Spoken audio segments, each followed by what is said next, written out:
How's this thing going, guys? Are y'all getting a lot out of it? Yeah. Is it worth it? Would you recommend others apply? Yeah. I think we've already did the acceptance for Lakeland, and we've already done Texas, but we need to get some other dates on the books. Would y'all recommend, would you hire people and send them to this? Would you try to get them into it? It's been pretty intense.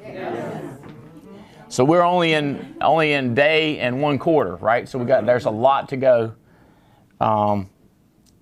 Good. I might come back to y'all and ask some of the what's been your biggest takeaway? If you walked away today, what would be your biggest takeaway is what I would like for you to be thinking about.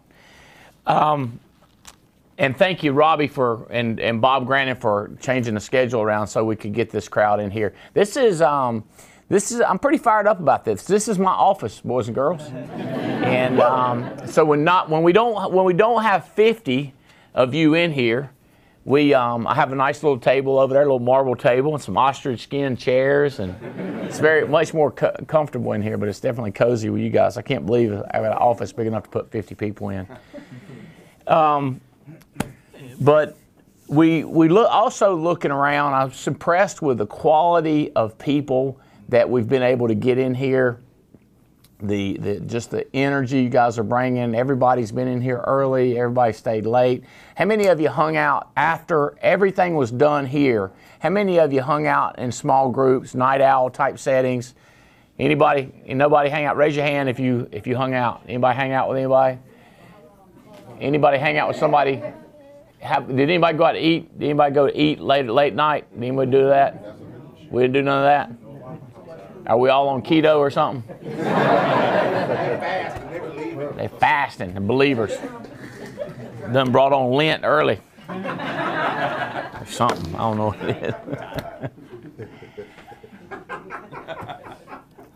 is. So the question I posed was, you have people come to you and they say, hey man, I got a job, I think I want to quit my job and do this full time.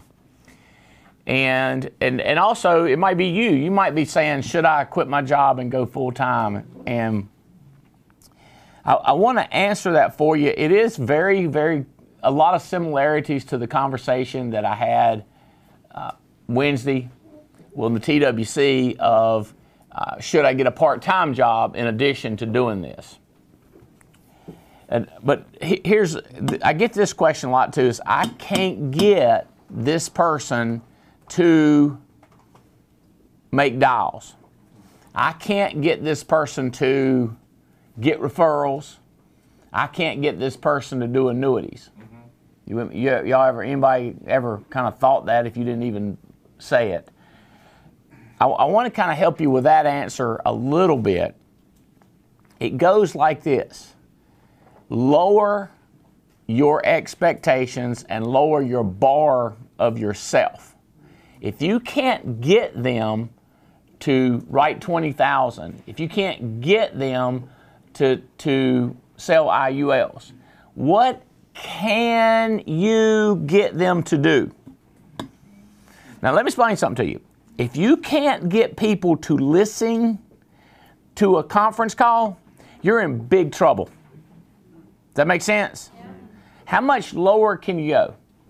Can you get them to stay at their house while you're headed over there? Okay, let me explain this.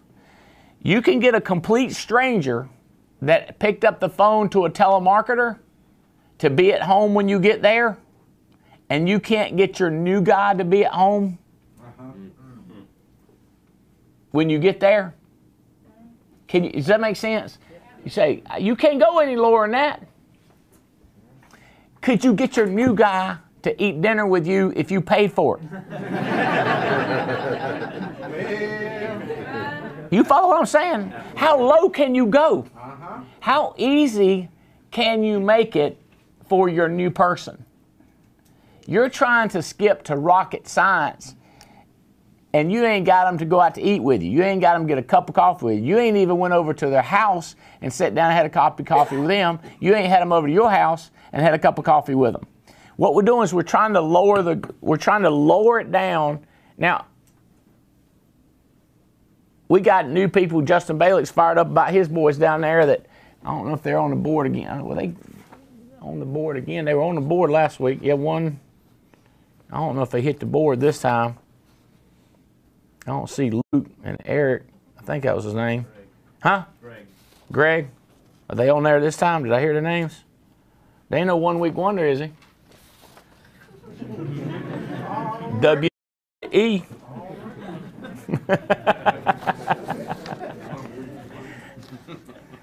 Maybe they might have sold David so much they took a week off. Hey, listen, I hope those guys kill it. I don't see their names this time, but a lot of times when you see people do that, a lot of times they don't last. But you need another person, you get them to come over to your house. James, you'll see this if you ain't seen it by now. They come over to your house to eat with you, don't sell nothing, and they don't go to hot spots. And they won't make no dials. Next week they come over to your house to eat again, you starting to think, am I feeding these people? You done seen that happen, James? Yeah. So y'all know, James Coleman in the house. Yeah. That's right. Stand up and see if we can see you there, James. There he is. Take one, there he is. There he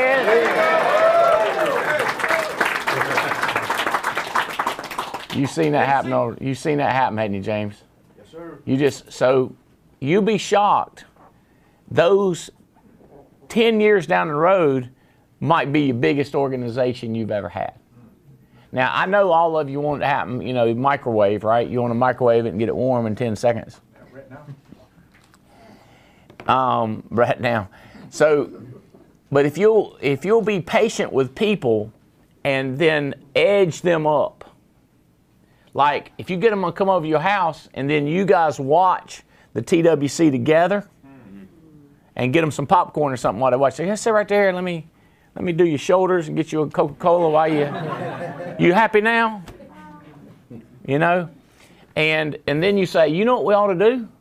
You ought to watch me make some phone calls. They'd be like, woo, I don't know if I can take the pressure of that. So what I'm telling you is focus on how many people you can get to your house or how many people you can go see. Now, the biggest thing to understand is when you go to a house, you're going to make $1,000, you're going to make $500, $200, you might even make $5,000. But when you get a human being producing, and then they get a human being producing, you starting to have a team, you've got a residual income coming in there. And let me tell you something, if you ain't never tried residual income, you need to try it. We took, our media girl went with us out to San Diego. She tried 15 different foods she ain't never tried in her life. Wow. And it was truly just crazy. What do you call, they call it bacon, but it's when it's really thick. What do you call that stuff? Pork belly. She must have messed her up with some pork belly, Bo. She said, I didn't even know you could eat pork belly. You with me? What you're trying to get people to do is try something they ain't done before. Does that make sense? So it's up to you to get them excited about it and make it fun. Let they come over your house, have something to eat, have a good time, cut up with them, watch the show. And then when you make some phone calls, cut up with them, put the person on mute and laugh about it and cut up with them. Get them to have a good time with everything. And what you do is you just keep lifting up the expectations. I mean, don't get me wrong, if a person comes in it and they write $6,000 the first month and they go to every single hot spot, I'm happier about that because it's easy, but I just haven't found a lot of that. Stephen Davies, I'll usually point to, is he's one of the millions or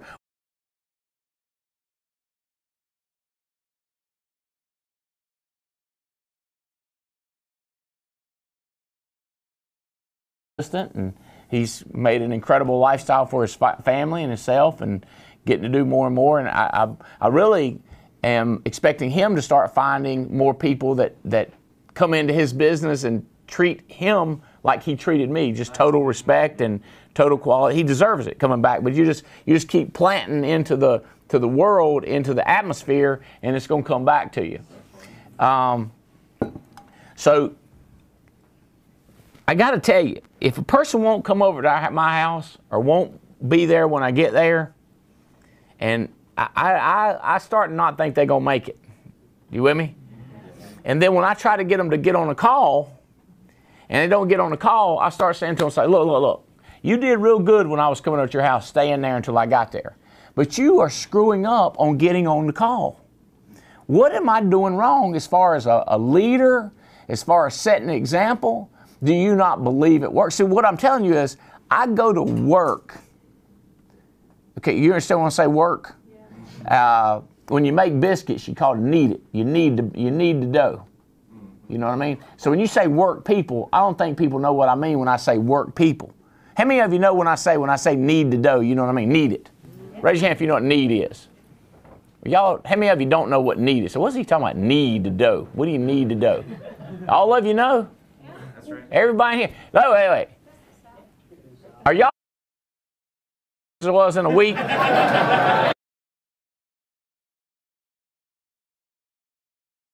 How many hours in a week? And you know what knead the dough means?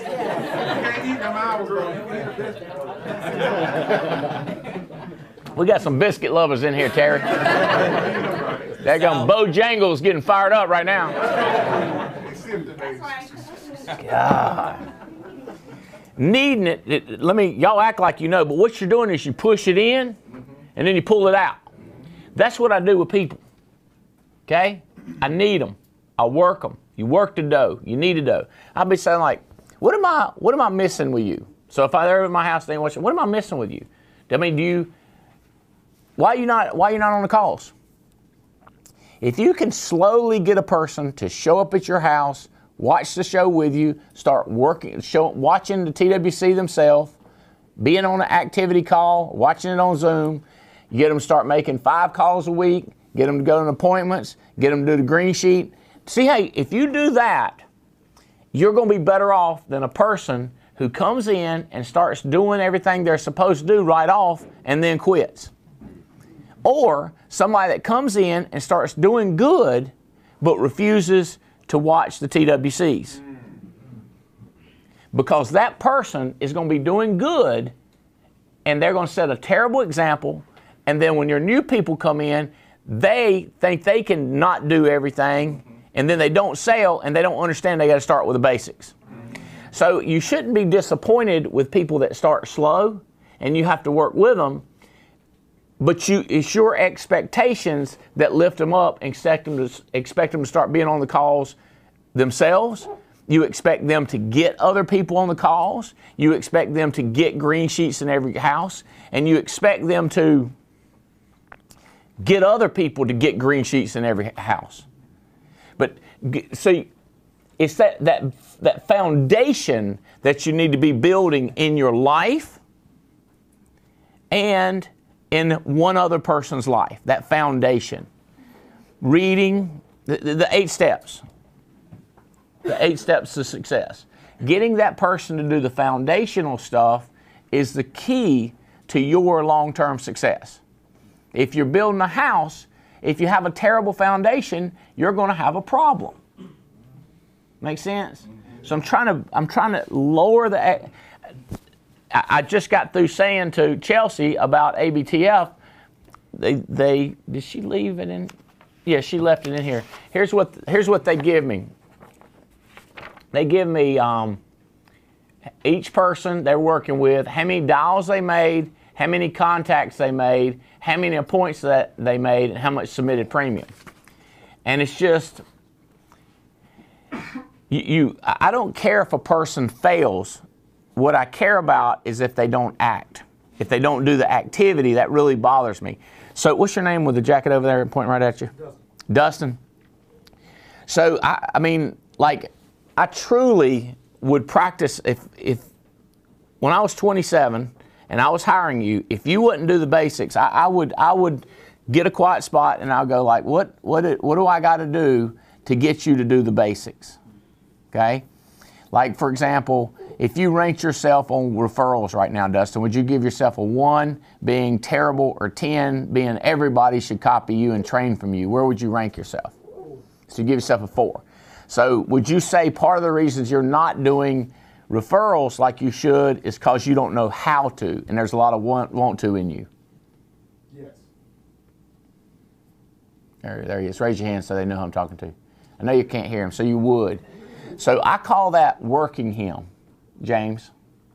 A lot of people are not willing to work people. Because you know why?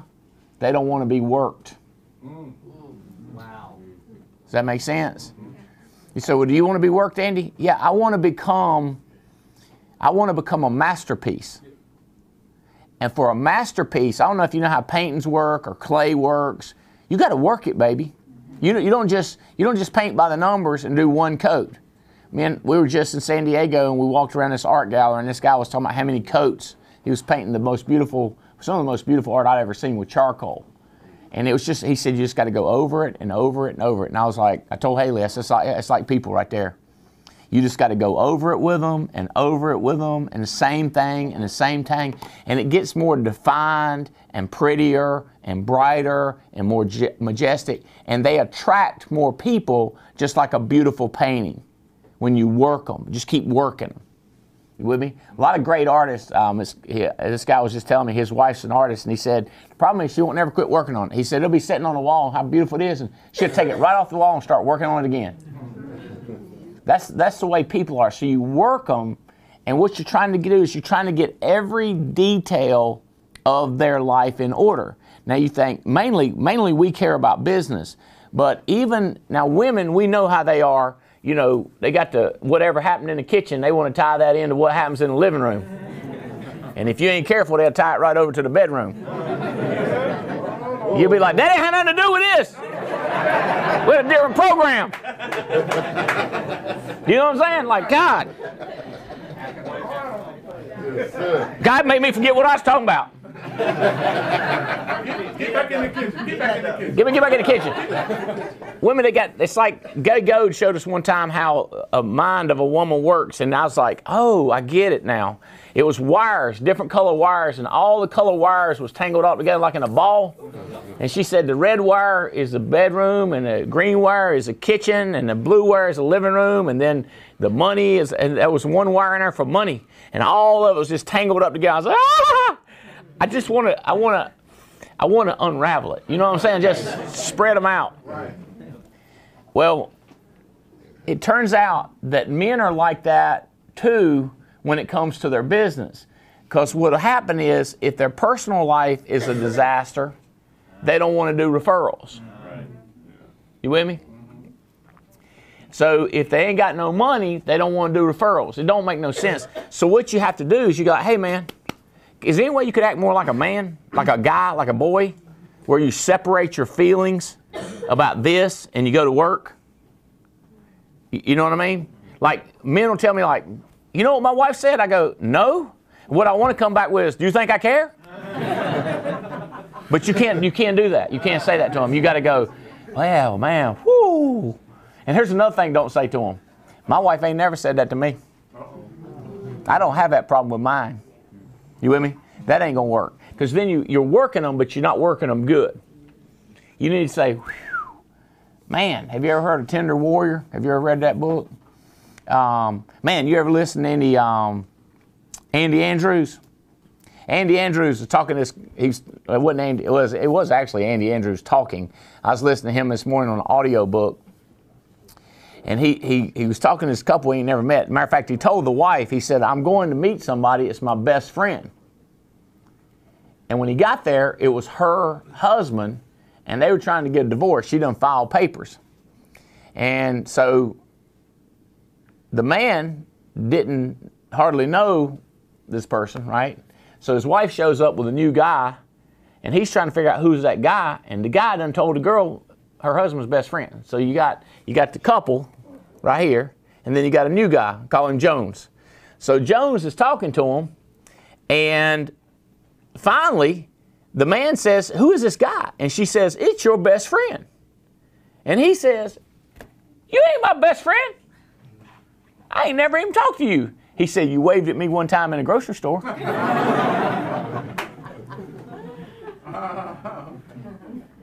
And Jones said, "I'm the best friend you have in the world right now. Trust me." And the man said, why you say that? He said, well, do you know what a best friend is? So he started walking him through. He was working them, baby, working them. Because they didn't know what a best friend was. Now you think, you don't know what a best friend is, and you think you're going to survive marriage?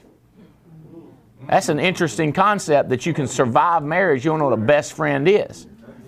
A best friend is somebody that wants the best out of you and helps get the best out of you. Now, I don't want no women, everybody block the throwing, but a best friend is not a guy who takes your trash out for you. But for women, especially my woman, if I take the trash out, Bo, I might as well have looked at her and said, I love you. Which in my mind freaks me out. I'm like, that is not related to love. But in her mind it is, because of that mind thing. Well, here's what I was going to get at. This is what cracked me up.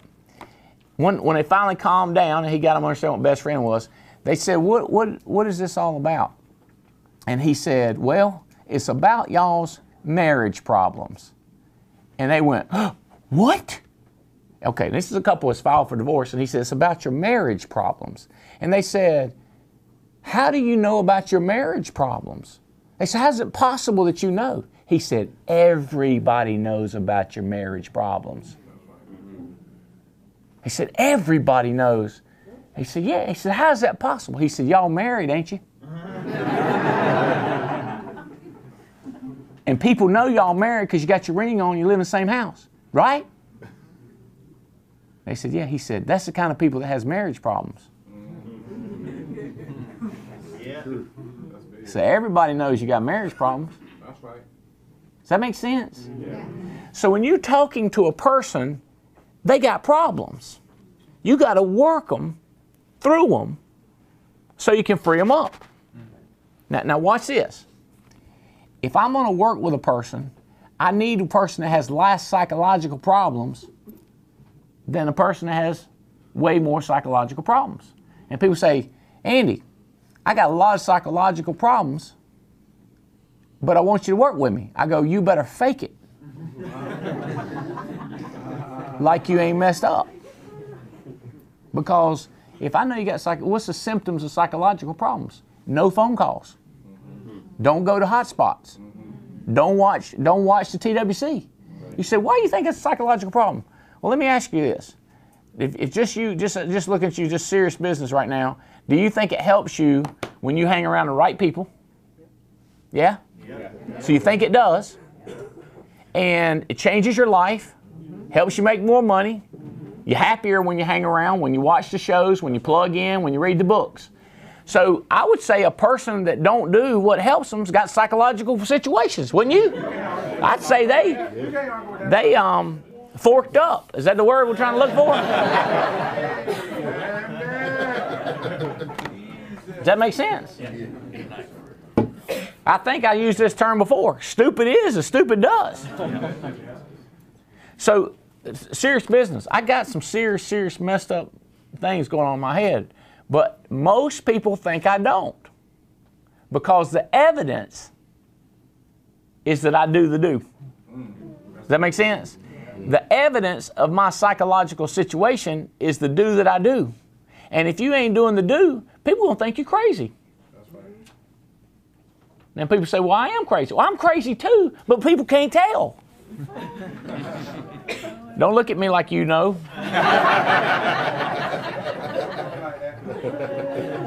Yeah, you can't see me.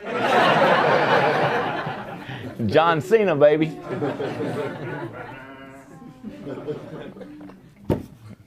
See, people don't watch WWE. They had a loss. They're a lower psychological opinion. So if a person says, I'd like to quit my job full time, and you know that they're a failure on the psychological problem, quitting their job is not going to help them. You can't say that to them, but it ain't going to help them. You with me? In other words, they're about ready to get fired at work because they can't show up. And so they want to quit before they get fired, and you know it. You with me? If they on a job and they making minimum wage, and they want to quit that minimum wage job, so they can go full time, so they can have time. That's messed up. You see how that's messed up? Because they'd only, if you're making minimum wage, all you got to make is 2 sales a week, and you're making more money with us. Right. And if they can't making 2 sales a week now, on 128 hours, Right. in 128 hours, they ain't making 2 sales. They ain't gonna make 2 sales with 40 more. Right. Right. You see what I'm saying? Yeah. But you can't tell them that. But you got to work them. Right. You got to say things to them. Now here's one of my favorite things. And by the way, my son, my children, I love them. But I'm telling you, I'm working on them all the time. I tell them, hey, if you don't want somebody to do something, what do you tell them to do? Spencer, Haley, they'll tell you right now. What do y'all know? What's the easiest way if you don't want something to, if somebody, I tell you another way. If a person don't want to give us you a check, what's the number one go-to way that gets you every time? Okay? If you want somebody to not do something right now, like if somebody says, I'm going to quit my job, what's the number one thing you can do to keep them quitting the job? If you want to give me some, if you're trying to get a check from somebody and they put you off, what's the number one thing they say to put you off? Think about it. You gotta pray about it. And when you pray about it, when you think about it or pray about it, what are you really doing? That's right. So if you don't want somebody to do something, say, listen, why don't we pray about this thing next Thursday? That's right. You see what I'm saying? Get them right now. Say, look, let's do this. Let's do this. Let's give it 5 days to think about it. Let's do some thinking for 5 days. Does that make sense? My kids, I've told them that all. They know how to get somebody to put something off. I need for y'all to know how to get people to put off, like killing yourself. Somebody said, I'm thinking about killing myself. We want to pray about that. Let's do it Wednesday night at church. And you go to preach. This guy's thinking about praying, killing himself. Let's pray about it with him. You know. Well, you with me? That's the way preachers do rumors. They don't do rumors. They do prayers.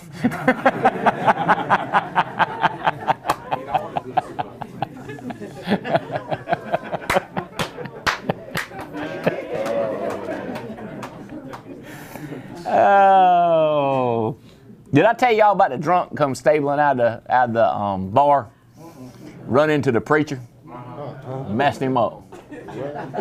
Preacher said, "Hey, it's okay." He said, "No, I'm upset. I hate I run into you." He said, "I just tear me up. I run into you." And the preacher said, I mean, I'm a preacher, man. I've seen this many times. He said, "You could have run into anybody else, and you know, it'd been worse than running into me." He said, "No, if I run into anybody else, I doubt they run their mouth about it like you do, preacher."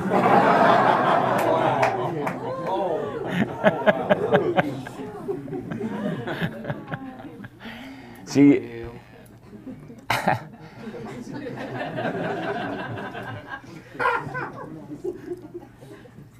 you got a person who says they want to quit a job, okay?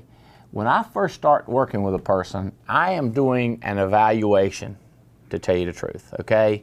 I want to see how hard this is going to be for me to get them to become a multimillionaire. Right. Okay? Mm-hmm. Now, in the beginning, I was thinking, how hard is it going to be to get me this person to 100 PV? To which y'all means, that was when I was in Amway, I was trying to get them to 100 PV. That was probably like making 1 sale a month. Right. How hard is it to get a person to make 1 sale a month? And then I go to, how hard is this going to be to get them to make 1 sale a week? The crazy thing is, some people can do 5 a week like that, and then some people, it's going to take 2 years to get them to do 5 a week. I'll take both of them, because I'm going to need volume later on too. But I just don't want to waste a lot of time. Now, I like, people say, what's the number one characteristic you're looking for? Well, number one is loyalty. You want people going to be loyal to you. And let me tell you something, if a person ain't loyal to everything else in their life, they ain't going to be loyal to you. They're not going to all of a sudden be loyal to you. That's right. True. Man said, I ain't believing this woman divorced me. I said, what happened? He said, I don't know. She just changed. I said, how'd you meet her? He said, well, I was having an affair with her with my wife when I was married before. And now this woman done look what she done to me. I said, I never saw that coming.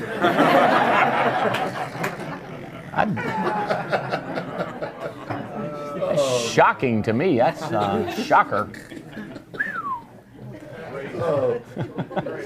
No offense to the ones I offended.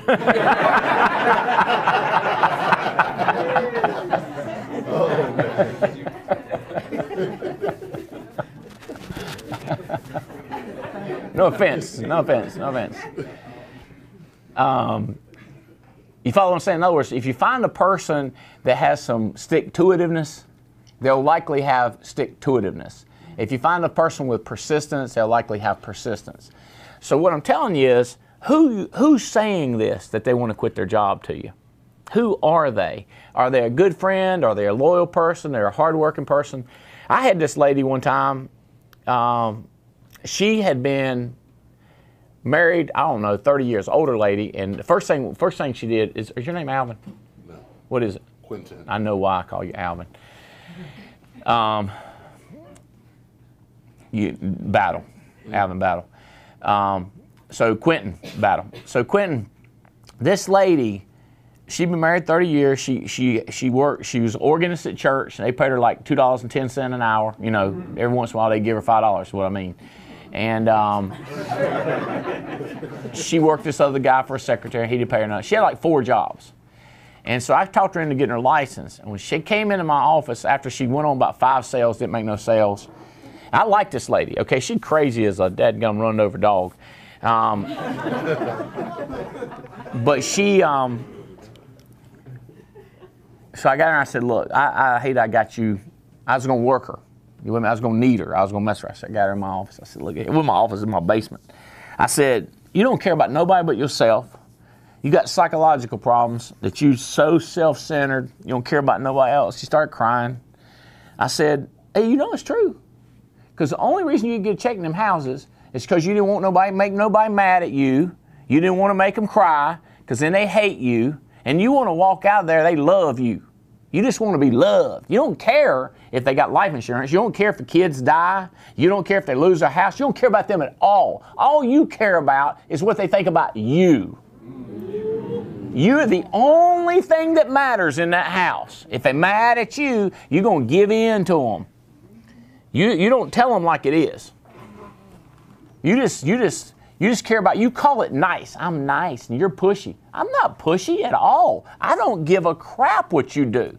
But if I'm there and I'm the only one that God sent to get you life insurance, you getting ready to meet Jesus or give me a check. Does that make sense? I'm right there to get the job done.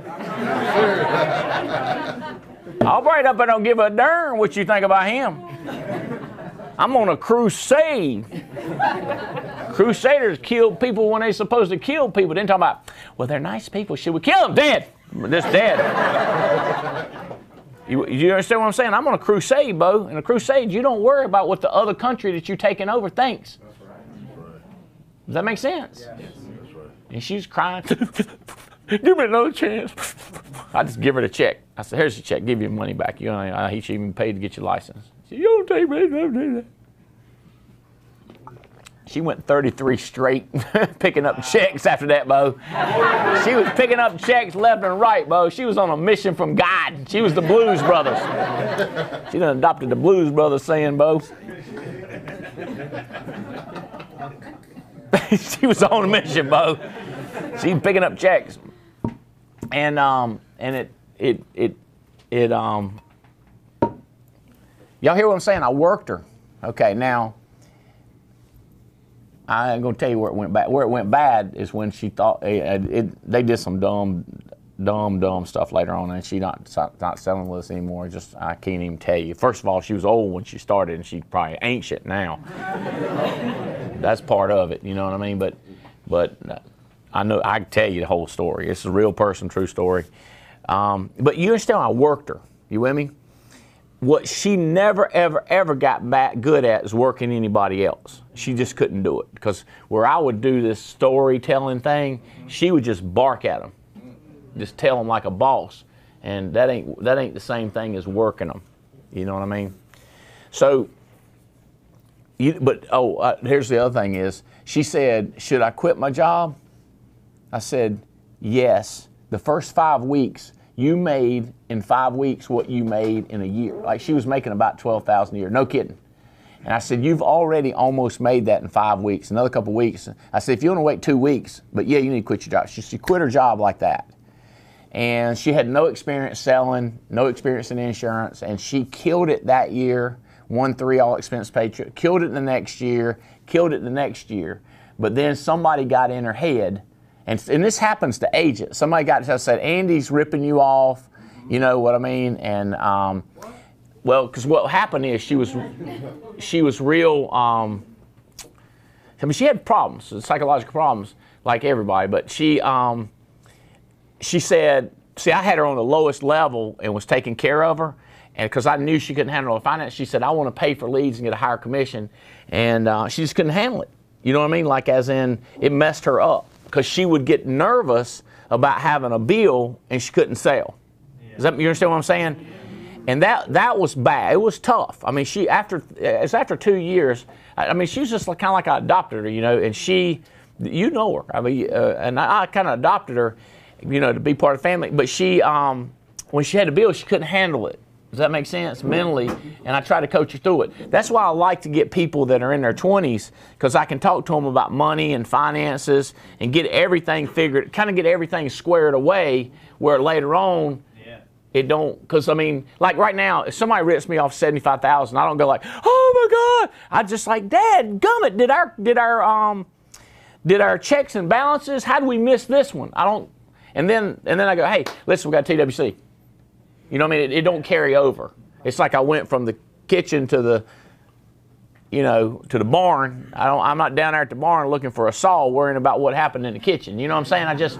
It snaps and moves with I've compartmentalized like you would not believe on stuff like that. But you take a person in the beginning, somebody was talking to me this morning, how do I deal with this girl? She just like, oh my God, I didn't know that there's a policy fee and blah, blah, blah. And you're like, calm down, baby. What you're trying to do is you're trying to mature them so that when they get older, you know, I hope this don't happen to me, but I'm just going to tell you, if my hand got cut off, I bet you I'd be like, shoot.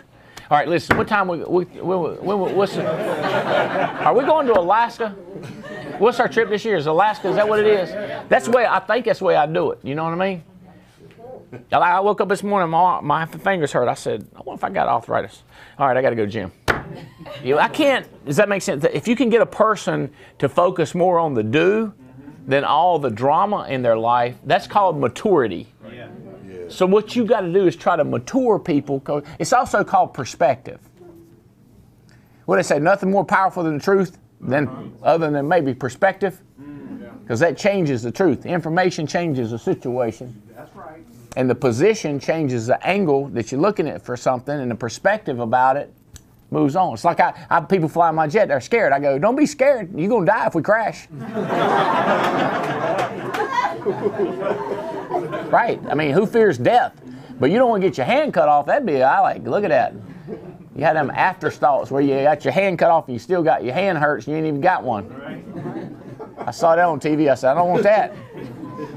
Imagine that. Don't have a hand that hurts. Because the nerves tell your brain your hand's hurting. You look at it, I ain't got one. That would be you see what I'm saying? So you're on my plane, you're going to die if we crash. I'm just telling you, that's the way it's going to go down. You're not going to get injured. Just perspective, right? It's perspective. So if you get a person's perspective right, they have a happier life. They won't get depressed. Less likely to become an alcoholic, less likely to be a drug addict, less likely to have food thing problems. You with me? It's a psychological. So if you can get them when they're young and work them and teach them stuff, does that make sense? So then what happened to her? Then her husband quit his job. I thought that was good at first. It turned out it wasn't, because then he was around her and they had, shoot. You got to see, here's what people say. I wish I could find people I don't have to work with. Well, me too, including you. What are you talking about? That's what I say. What are you talking about? I'm having to talk to you about talking to people. I'm having to talk to you about talking to people. That's called me working you. Does that make sense? Yeah. Now, I don't say I wish you or I could find people that I have to work with. I want more people that I get to work with. And I want more people that I get to work with that are easier to work with. So what I do is I go real, real wide and I go real, real deep. Does that make sense? I want to show y'all something. I'm gonna take a lot more time with you guys that are here, but as Amber, when you pull that up, that sheet up, when you get a chance. Okay, so the first thing I would do with people is when they get started, I would go LLC, DAE, I would go, y'all know, everybody in here know what LLC is? Yes. Everybody in here know what DAE is? Come into the light of day. The other thing I would talk to them about is how many hours there are in a week. I would be embarrassed if somebody on my team didn't know how many hours in a week. And people go like, I didn't know. Well, you know now, don't you? Okay? I would be embarrassed. So I would be talking to them about how many hours they work and what's their hourly wage and what else do they do. This is not a rhetorical question. Rhetorical means you don't answer back. Okay? I didn't know what that meant. It's French or something. This is I want to know, really, what else are you doing with your life? Does that make sense? Like, it's this young lady, she's got a boyfriend. I know what else she's doing with her life. She's hanging out with him. Does that make sense? But when they say, I ain't got no boyfriend, I ain't got no kids, I ain't got no dog, ain't no boyfriend, and they're writing 2 apps a week, I said, what else you doing with your time? And they say, nothing. You got yourself a liar on your hands. You got an unethical person on their hands that they won't tell you the truth because they doing something else with their time. They ain't sitting at home sucking their thumb. As a matter of fact, sitting at home sucking your thumb counts as a something. Does that make sense? What else you doing with your time?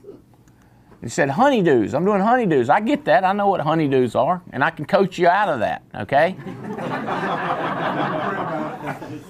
Yeah, that's right. Terry hit on it. It starts with prayer. Your prayer life's what we need to work on. All right. Y'all see how this goes. I hired this guy named Gerald Thomas. Let me tell you a couple things about Gerald. He's good looking, he's tall. That joker smoked, but he didn't want nobody to know he smoked. He was a sneaky smoker.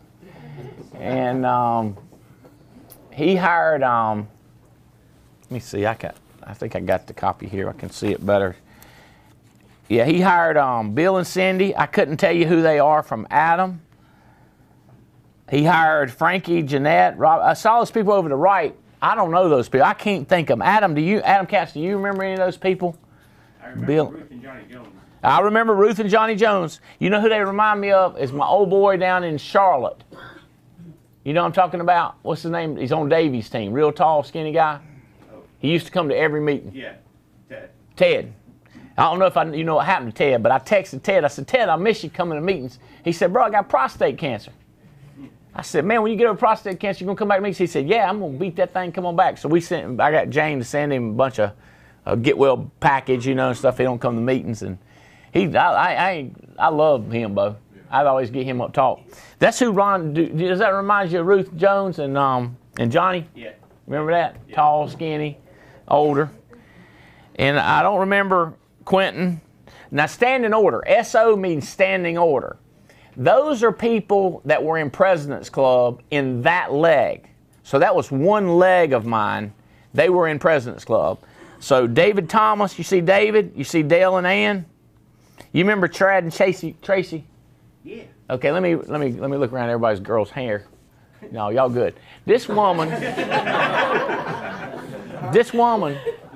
like, come here. What she would do, go to the picture, go back to the screen so they can see this. I can't do your hair like she do it, but she would pull it up and she put, them clips that like you mash them and then they have like fingers in them. Banana clip. She put a banana clip, and she'd do it not like this, but like that, right there. Yeah, and she would put the clamp right there. I always thought that was, you remember that? And she was, attractive young lady. And her hair, and her husband, he shaved his head. I don't know if he had no hair or not, but he was bald. They were living in their 20s. It was like perfect. They were perfect. I mean, wasn't he the one who said, "Give me a list of your top people so I can check them off"? He might have said that. He had a lot of energy. I thought he was going to kill it. Well, he hired Chris and Missy, Dale and Ann, and David Thomas. See, David Thomas. So David Thomas is a good friend of ours today. As a matter of fact, he's helped my wife a lot with our new house. He lived in down in the Irwin area. Now he lives down in Tampa, and he's an architect. So he was in our group. What you don't see, you see underneath him, David hired Jerry and Mike. See David. Hey, let's go back to it. You see David Thomas, dead center, standing order, good looking, just sharp, intelligent, well spoken. Just I can't say enough good stuff about David Thomas even today. And there's some other stuff I won't even tell you about him, but I'm gonna tell you what, he'd bring them in like flies, but I'm gonna tell you what. Then he got Linda, and I don't know who those people are, but who you don't see on there is a guy named Mark. And that guy Mark, when he got started, he hired Andy Riddle. So of all those people on there, now David I think he's a licensed agent with us. I think he's direct to me now. He may be under Mike Hartlib because Mike's down there and works with him. He should be under Mike if he ain't. Matter of fact, Mike, if you're listening, just check with him, see if he's licensed. You can have him. He's a good guy. But David led to a guy who led to Andy Riddle. So look, 1 away from me, 2, 3, 4, 5, 6. So Riddle was 6 in depth. Does that make sense? See, I hired Gerald hired Penny hired Chad and Tracy hired David hired Mark hired Andy. That's how I got 6 deep. Does that make sense? Now, I think I hired Gerald directly, but I might not. I think he might have been under that kind of odd school teacher couple that we hired, the older, Jesse. Oh, yeah. I think maybe Jesse and his wife hired Gerald. I had to ask Jane. My wife would know. Y'all understand? I can't even remember who hired Gerald.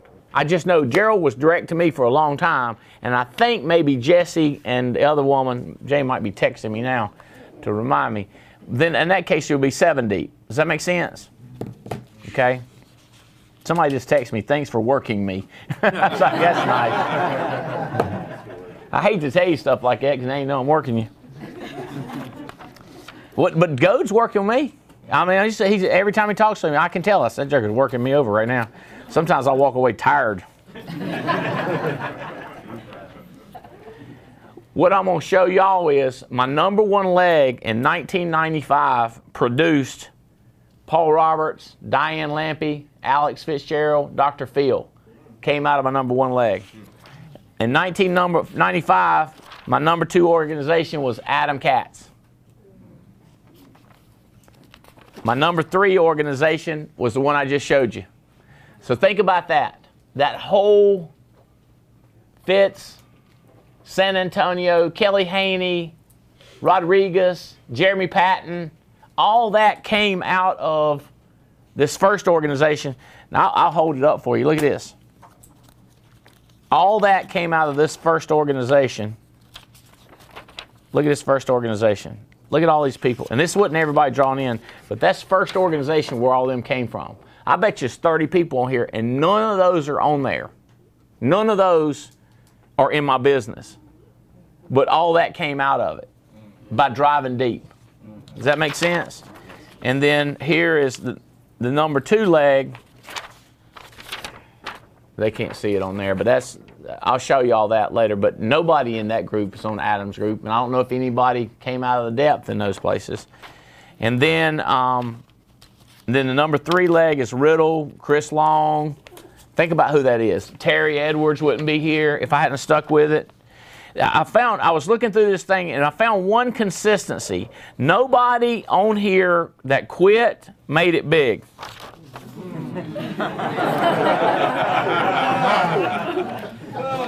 That's right. None of them. Hey, look this. So you've been seeing it. Number 1, number 2. Look who my number 9 leg is, Debbie. Can you see the 9th leg? Is it Chris? Russ Everett. Russa. So Russ Everett was my 9th leg, 9th biggest leg in Amway. And Russ is the one that talked me into getting an insurance license. And then Russ has now hired, what's his name, Mike Paleo, who's hired Niall and Jeff Tilley, Tobin and Stephanie. All that come out of my 9th worst leg, produced that organization that's doing $200,000 a month. Is that? I mean, this is my wife. My wife laid this. She left a big note. She said, "I bet you'd want to see this." It says 1994 organization chart, seminar rally information. Had my old phone number on it, and it's just group drawing after group drawing after group drawing. So if y'all are not drawing out your group, and then I got goal sets on how far. How much volume I want them to do by the end of the year, and how many standing orders I want to have in it, like how many President's Club members you got in your group. And so the first thing is to get you right, and then it's get one more person right. I have not done justice to should I quit my job or not. If you're working 40 hours a week, and you can't make what your job does in the other 168, it makes me wonder if quitting will help. I just wonder if it'll help. Now, I know car salesmen that are working about 100 hours a week, and they're married, and there's only 68 hours left. Well, if in that one day they would go out and work that one day, and they get to where that one day they could close 6 deals in that one day. They don't have to do it every month, but if that one day they're off, if they're willing to work, depends on what they're making. If they're making $45,000, I say quit. If they're making $90,000, I say quit. If they're making $110,000, I'd say quit. If you can make 6 sales in one day, you can make $110,000. But especially if you're see, we didn't go through the math, but if you're putting in 100 hours standing on that concrete or that tarmac, you know what I mean, walking around trying to grab unsuspecting people that are only shopping. If you take that 100 hours in an 8-hour day or a 12-hour day, you can make 6 sales, that'll transfer over. But if a guy has a really low income and they don't have a reason that they can't do anything in 168, what I tell them is like, let's wait, let's pray about it, let's get you good at referrals. Let's work on all your basics. Oh, I got an idea. Let's work on consistent dials. What day you want to do it? And they go, well, work. I got a job 5 days a week. I said, all right, what do you think about Saturday mornings? I said, well, I got cartoons on Saturday morning. They're like, Fruit Loops and cartoons, Bo. You just brought back some fond memories of my life right there, Bo.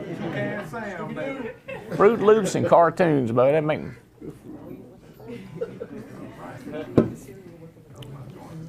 What's your name? Kirkland. Kirkland. Yeah. What's been your biggest takeaway from the Alliance leadership so far? I would say, just having enthusiasm, just having fun with it, and while you're making money, just going out there and just making it do what it do, Yeah. Yeah. What's your name right here? Dustin. Dustin. Yeah. Who you hired by? Lillian Lee. Lillian Lee? Yeah. Okay, so you part of Adam Katz's team? I think No. so. No? I think I'm direct. Who's to you, Lily? actually. Tia. Rebecca, Tia. Yeah. I'm thinking about Ross. Okay, all right. Nice to meet you then. Nice to meet you. If you was on Adam's team, I'd just wave at you. Y'all know it's true. Dustin, who you hired by? James and Jane. James. What's been your biggest takeaway? Simplifying everything. Simplify. Simplify. Like it's so easy if you just, Well, I don't want to say it's easy. If you put in the work, it's easy, but just simplify it. Don't complicate it. You think you complicated it a little bit? Oh. Yeah. Oh, yeah. And do the do. Like, I was focused more on the learning of everything. Oh, you're going to learn. Oh. I know. You get you a PhD. Hey, I got it now. Get you some BS and pile it higher and deeper. Yeah. Well, congratulations. What's your name? Jonathan. Jonathan who? Jonathan Zancha. What's that last name? Zancha. Zancha. Who you hired by? Jacob Bellcrops. What's been your biggest takeaway? This is my business. I'm running a company. And You CEO. I got to treat it that way and put the time and effort into it and invest back into it. So. Yeah. A buddy of mine wrote a book called Startups. And I think 99% of the book is telling you not to start your own business. I swear. And I said, why you write it like that? He said, I don't want to work with anybody that don't know all the pitfalls and the problems that's coming. Like the fact that you have to devote your life to it. And people don't want to tell you that. They go like, you got to devote your life to your own business. You want something you don't have to devote your life to? Get somebody to pay you to work 40, 45 hours. You don't have to devote nothing to it. You just got to make sure you get there on time and don't piss them off too bad.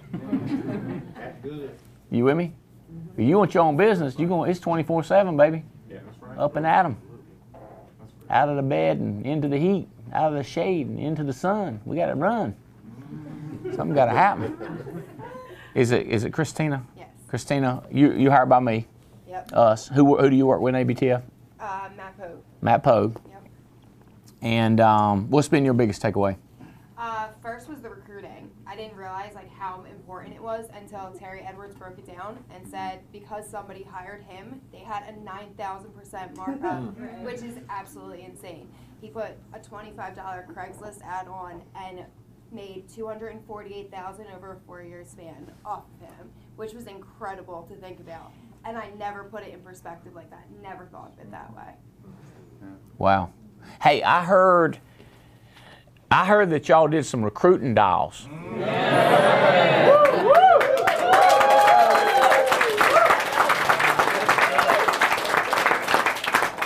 All right, listen. Tell me the numbers. I heard that 50 people called for it. Was it 1 hour or 2? 1 hour. 1 hour, and that you guys found 210 people. 212. Calm down.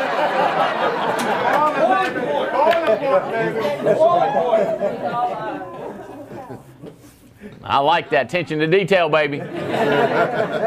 212 interested people in 1 hour with 50 people making for you, calling your own friends and your own warm contacts. So could you imagine that if your whole team did that and just went 2 hours together every week recruiting and had a whiteboard and went over there and marked up when you got somebody in class, and then you went to their house during a TWC or had them over at your house during a TWC? Can you imagine what happened? Y'all understand that if you get 6 people doing 10 grand and they each get 4 doing 10 and they each get 2, you're going to be knocking out $199,000 a month. A month. People say, what would I do with $199,000 a month? I know what I'd do with it. I don't know what you would do with it. What's your name? Erica. Erica. Just lean up and talk to this. Tell me who you hired by, Erica? Jacob Bellcrops. Jacob Bellcrops. What have you taken out of this mostly? What's your big takeaway? That I'm too timid. I need to stop being so nice and be more like a pit bull with a pink bow on. A pink bow. Who taught you? Penny Wilson gave you that? Yeah. But Penny ain't here. How did you get that from Penny? Oh, she called. I talked to her on the phone. Oh, so you called her from here and give her an update. And she said pit bull with a pink bow. Yeah. How many of y'all glad I asked her that? Let's go. That's good stuff right there. So I would get, so here's the way, so you understand I'm working Dustin, I'm working Eric, I'm working these people, right? So here's the way I would work her. Already did, right? I asked her a couple questions. But here's what I would do. I would get Awaken the Giant Within. It's a book with Anthony Robbins. And what he does is he said, what's your personality? Rank these 9 things. Like timidity, niceness would rank insanely high with you. And then, so you rank your feelings, right? And then he says, rank the feelings of an entrepreneur. See the problem? So I did that with me, and then I ranked the feelings of an entrepreneur, the personality, and then I just adopted the new personality. Because like if you talk to my mom, I was sad, depressed, all kinds of problems when I was young, and now I'm kind of crazy. You know what I mean? Like I just adopted those things. Now don't get me wrong, that book's kind of annoying when you first pick it up because it's about 2 inches thick. But about 27 pages into it, you'll say, if I ever finish this book, I will know everything. You won't know everything, but you will know how much you don't know when you get to that. You'll be like, man, that's a lot of stuff I didn't know. So you see how I'm working her? So if you take a young person and you get them to start learning this stuff, they can change. And then people always go like, but I'm old. I go, hey, it's not my fault, bro. I just work here. You know what I mean? That's not, I'm going to take responsibility for my problems, not yours. So what do you say to the old person? I say, well, hire young people. And they go, what about me? I get your eyes off yourself for a little while and think about other people.